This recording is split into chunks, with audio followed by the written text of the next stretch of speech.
السلام علیکم ورحمۃ اللہ وبرکاتہ۔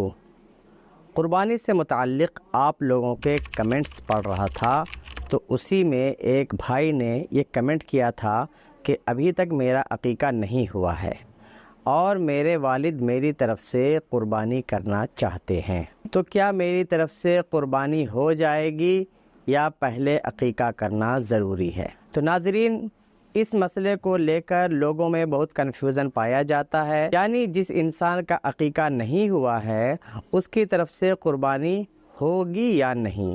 کچھ لوگ یہ سمجھتے ہیں کہ جب تک عقیقہ نہ ہو قربانی نہیں ہوگی۔ انشاءاللہ تعالی اس مسئلے کو ہم بالکل کلیئر کر دیں گے، آپ اس ویڈیو کو آخری تک دیکھتے رہیں۔ اگر آپ کا عقیقہ نہیں ہوا ہے اور آپ مالک نصاب ہیں اور آپ قربانی کرنا چاہتے ہیں تو اس ویڈیو کو اینڈ تک ضرور دیکھیں، ورنہ آدھی ادھوری معلومات سے آپ کو نقصان ہو جائے گا، کچھ فائدہ حاصل ہونے والا نہیں ہے۔ قربانی کے لیے کتنا مال ہونا چاہیے، کتنے روپے پیسے ہونے چاہیے، کم سے کم کتنے روپے میں قربانی واجب ہوتی ہے، پہلے اسے جان لیتے ہیں۔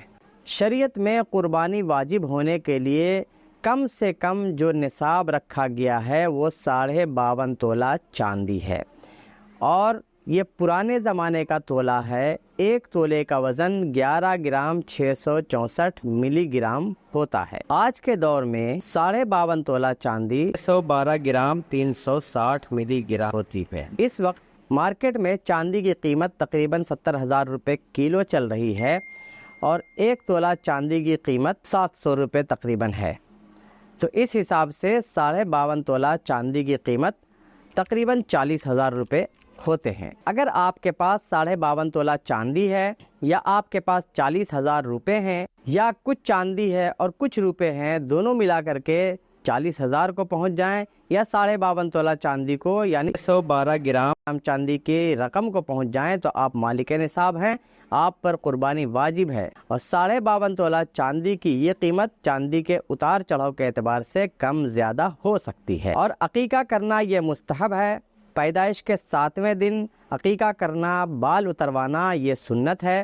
اگر 7ویں دن عقیقہ نہ کر سکیں تو 14ویں دن کریں، ورنہ 21ویں دن کریں، یعنی ہر 7 دن کے بعد جس دن پیدائش ہوئی ہے اس دن کے اعتبار سے بھی عقیقہ کر سکتے ہیں۔ لیکن اگر کوئی شخص عقیقہ نہ کرے تو عقیقہ نہ کرنے کی وجہ سے وہ گنہگار نہیں ہوگا، اور نہ ہی اس سے دوسرے کسی احکام میں کسی طرح کا کوئی فرق پڑے گا۔ شریعت میں ایسا کوئی مسئلہ نہیں ہے کہ جس کا عقیقہ نہیں ہوا ہے وہ قربانی نہیں کر سکتا ہے۔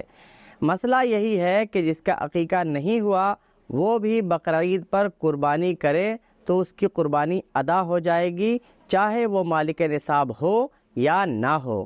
مثال کے طور پر اگر آپ مالک نصاب ہیں اور ابھی تک آپ کا عقیقہ نہیں ہوا ہے تو بھی آپ پر قربانی واجب ہوگی، اور جب آپ قربانی کریں گے تو وہ قربانی مانی بھی جائے گی۔ ہاں، آپ یہ کر سکتے ہیں کہ کسی بڑے جانور میں 2 حصے لے لیں، ایک حصے کا آپ اپنے طرف سے عقیقہ کر لیں اور دوسرے حصے کی قربانی کر لیں، تو اس طرح آپ کی قربانی بھی ہو جائے گی اور آپ کا عقیقہ بھی ہو جائے گا۔ یا چاہیں تو عقیقہ بعد میں کر لیں، بہرحال اگر آپ مالک نصاب ہیں تو آپ کو قربانی کرنا ضروری ہے، واجب ہے، چاہے آپ کا عقیقہ ہوا ہو یا نہ ہوا ہو۔ تو امید کرتے ہیں کہ آپ ان مسائل کو اچھی طرح سے سمجھ گئے ہوں گے۔ ویڈیو کو لائک کریں، دوستوں کے ساتھ ثواب کی نیت سے شیئر کریں، اور نئے ہو تو چینل کو سبسکرائب کر کے بیل آئیکن دبا دیں۔ السلام علیکم ورحمۃ اللہ وبرکاتہ۔